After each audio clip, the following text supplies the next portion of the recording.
নমস্কার। কার্তিক ঘোষের লেখা তুমিও বলবে। ভালো মেয়ে ঠিক কাকে বলে জানো? ভালো ছেলে মানে কি?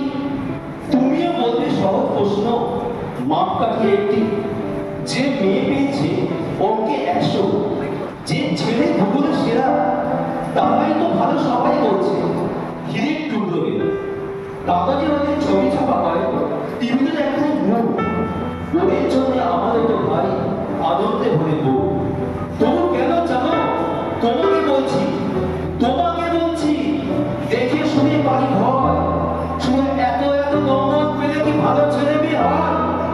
আচ্ছা ধরো না, যে মেয়ে পেয়েছে অঙ্কে অনেক কম, তার গান শুনে মুক্ত সবাই হাততালি হয়তো। ওই যে ছেলেটা পাশ করে গেছে, এবারেও পেয়ে তুলে বলতে কি ভাই আমরা অবাক ওর আবৃত্তি শুনে।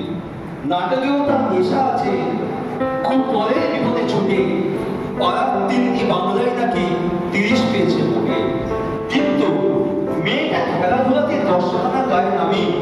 সত্যি বলতো, তুমিও বলবে ওরা নয় কেউ দামি। চাইছে অনেক ইঞ্জিনিয়ার, চাই আরো ডাক্তার, পাশাপাশি চাই শিল্পী, খেলুড়ে, সেরকম সিস্টার।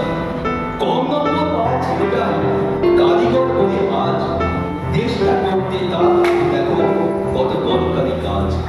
পরে দুঃখে কাতর যে মেয়ে মূর্তি করেছে তারও, কম নম্বর পেয়েছে বলে কি বলবে না ওকে ভালো? অভাবে টানে কলেজে পড়েনি, ছোট দলমার বাড়ি, তবুও ছেলেটা বাবা মাকে দেখে ভাড়াতে চালায় গাড়ি। তাই বলছি কি শুধু নম্বরে হয় নাকি মাপকাঠি? ভালো ছেলে মেয়ে বলতে কি ভাই মানুষ চাইছে খাঁটি, মানুষ চাইছে খাঁটি, মানুষ চাইছে খাঁটি।